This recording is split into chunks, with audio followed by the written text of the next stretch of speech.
আগামী বুধ, বৃহস্পতি, শুক্র এই 3 দিন ধর্মতলায় আমরা অবস্থান করতে চাই 500 মানুষের উপস্থিতি নিয়ে। এই জরুরি বিষয় প্রসঙ্গে অফিসের 2জন ব্যক্তি, মুফতি বাহাউদ্দিন সাহেব, মাওলানা আব্দুল হান্নান সাহেব, তারা লালবাজারে গিয়ে অফিসারদের সঙ্গে কথা বলে দরখাস্ত জমা দিয়ে এসেছেন এবং টার্ম এবং কন্ডিশন, যাকে শর্তাবলী বলে, সেটাও তারা গ্রহণ করেছেন। লালবাজারের পুলিশ হেডকোয়ার্টারের যারা এ বিষয়ে দায়িত্বশীল, তারা বলেছেন আপনারা শান্তিপূর্ণ কর্মসূচি করতে পারবেন। চিঠি আজকে পুনরায় একটা লালবাজারে যাবে, আশা রাখি পুলিশ কর্তৃপক্ষরা সেটা অনুমোদন দেবেন। 500 মানুষের উপস্থিতির অনুমোদন তারা দিয়েছেন। আলোচ্য বিষয় হলো এসআইআর এর বিষয়ে গত বিধানসভার ভোটে 27 লক্ষ মানুষ ভোট দানে বিরত ছিলেন। প্রকৃত তার চিত্রটা কি? ভোটার লিস্ট থেকে বাদ গেলেন, ডিলিট, একটা চিত্র। আর একটা হলো 24 বোধহয় এপ্রিল রাত 12টা পর্যন্ত যারা অ্যাডজুডিকেশন বিচারাধীন তারা অনলাইনে ফর্ম ফিল আপ করেছিলেন, কি হলো তাদের? পশ্চিম বাংলায় 22টি জেলা জমিয়তের আছে, একইভাবে 500 শাখা সংগঠন, কি হয়তো তার কিছু বেড়েছে মনে হয় আরো, তারা শুনছেন আমাদের কথা। জেলা কমিটির পদাধিকার, জেলার ওয়ার্কিং কমিটি, শাখা সংগঠনের সভাপতি, সম্পাদক এবং রাজ্যের ওয়ার্কিং কমিটির মাননীয় সদস্যগণ আমার এই ভিডিওটি দেখবেন, সেইভাবে প্রস্তুতি নেবেন। অফিসের পক্ষ থেকে বলে দেওয়া হবে কোন জেলা কবে আসবেন, কোথায় অবস্থান তো আপনারা জানতে পারবেন, গাড়ি কোথায় রাখবেন সেটা পুলিশের সাথে কথা বলে আমরা বলতে পারবো। আমাদের একটা নৈতিকতা হলো আমরা আইন মেনে কাজ করি। দয়া করে এ বিষয়ে আমাদের সাথে সহযোগিতা করবেন, আমাদের আন্দোলনের ক্ষতি করবেন না। আমি দুঃখের সঙ্গে দায়িত্ব নিয়ে কথা বলছি, আমি যে অ্যাডিশনাল সিইওর সাথে দেখা করেছিলাম, তিনি এটা বললেন দিল্লির কেন্দ্রীয় এই আপনার নির্বাচন কমিশন অফ ইন্ডিয়া, তারা যতক্ষণ আমাদের ডেটা না জানাবেন, না দেবেন, আমরা বলতে পারবো। বিসমিল্লাহির রহমানির রহিম।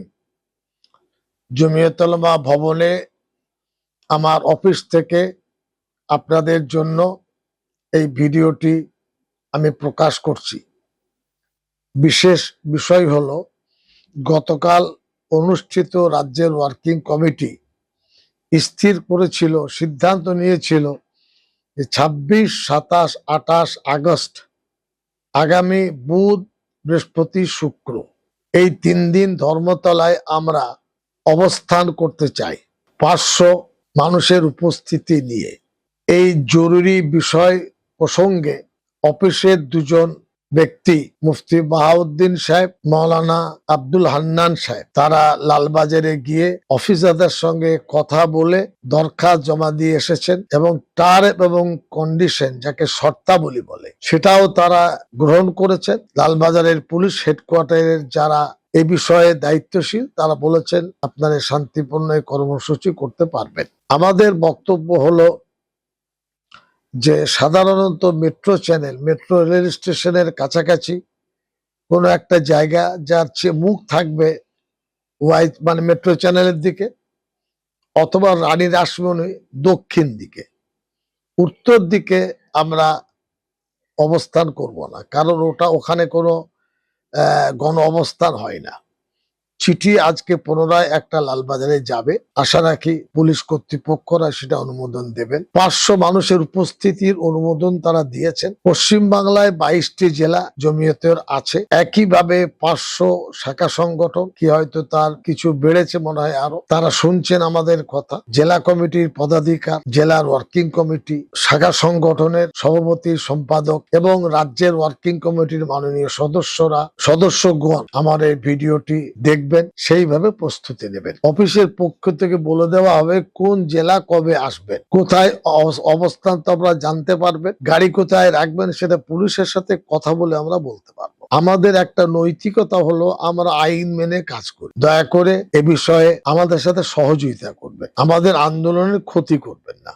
আলোচ্য বিষয় হলো এসআইআর এর বিষয়ে গত বিধানসভার ভোটে 27 লক্ষ মানুষ ভোট দানে বিরত ছিলেন। প্রকৃত তার চিত্রটা কি? ভোটার লিস্ট থেকে বাদ গেলেন, ডিলিট, এ একটা চিত্র। আর একটা হলো 24 বোধহয় এপ্রিল রাত 12টা পর্যন্ত যারা অ্যাডজুডিকেশন বিচারাধীন তারা অনলাইনে ফর্ম ফিল আপ করেছিলেন, কি হলো তাদের? এই নানান সমস্যার কোনো উত্তর কাল কিন্তু আমরা পাইনি। আমি দুঃখের সঙ্গে দায়িত্ব নিয়ে কথা বলছি, আমি যে অ্যাডিশনাল সিইওর সাথে দেখা করেছিলাম তিনি এটা বললেন, দিল্লির কেন্দ্রীয় এই আপনার নির্বাচন কমিশন অফ ইন্ডিয়া, তারা যতক্ষণ আমাদের ডেটা না জানাবেন না দেবেন আমরা বলতে পারবো। তো এটা নিয়ে আমি মুখ্যমন্ত্রী শুভেন্দু অধিকারীর দৃষ্টি আকর্ষণ করছি, ওখানে যারা কাজ করছেন সব রাজ্য সরকারেরই কর্মী তারা, অর্থাৎ আইপিএস যারা আছেন, 3 জন অ্যাডিশনাল আপনার সিইও আছেন, 1 জন সিইও আছেন,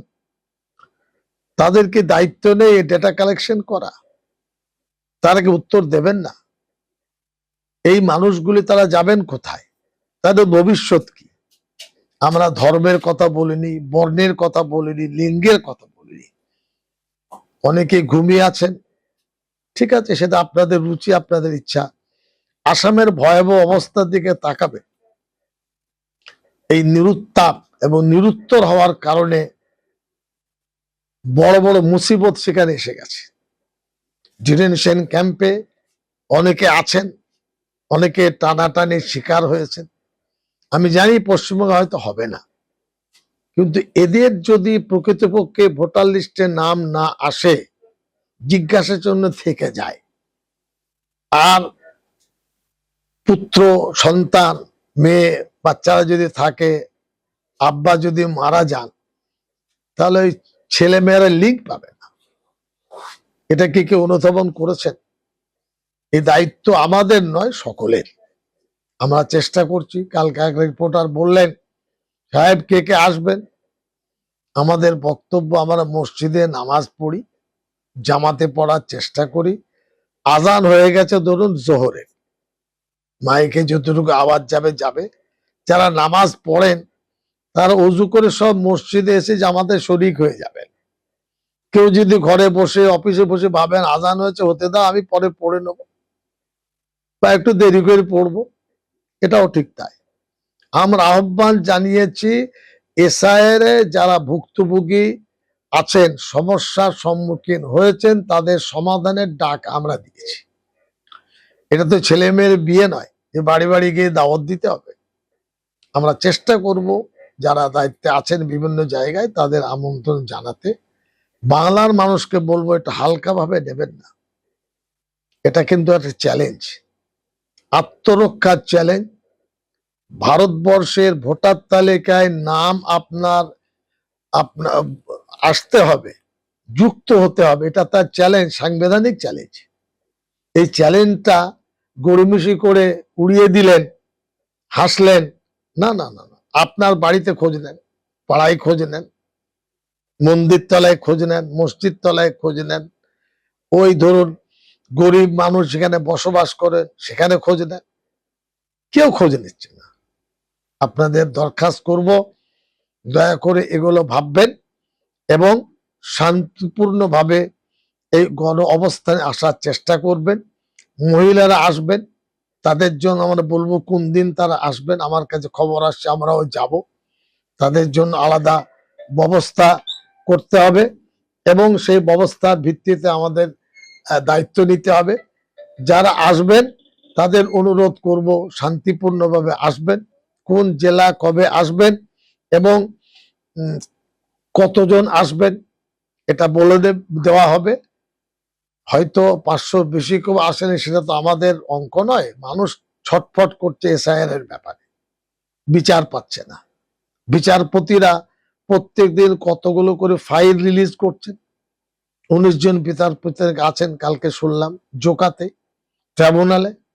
গড় কতজন জানা যাবে কি? বলবেন কি নির্বাচন কমিশন বা এখানকার যারা আধিকারিক, সিইও বা আর কেউ? জেলা শাসক বলবেন, এসডিও বিডিও বলবেন? একে আপনাদের দায়িত্ব নেই? পয়সা তো খরচ করবে কেন্দ্র সরকার কি রাজ্য সরকার, তাদেরও দায়িত্ব নেই? শুধু ভোটটারও দায়িত্ব? দল বা সরকার আসবে, থাকবে, চলে যাবে, ভোটাররা কিন্তু চিরদিন থাকবেন। অতএব দল, ভোট বা সরকার এটা একটা দিক। ভোটারের দিক হলো স্থায়ী দিক, স্থায়িত্বের দিক। তারা তো নির্ণয় করেন এবং এর সাথে পরিবার যুক্ত আছে, ভবিষ্যৎ যুক্ত আছে। আমি অনুরোধ জানাবো আমার এই ভিডিওটি আপনারা যথেষ্ট মনে করবেন, শান্তিপূর্ণভাবে আসবেন, অবস্থানে অংশ নেবেন। বক্তব্য রাখার ইচ্ছা হলে জেলা জমিয়তের সাথে যোগাযোগ করবেন। অন্য কোনো ইস্যু আমরা রাখতে চাইছি না। একটি হলো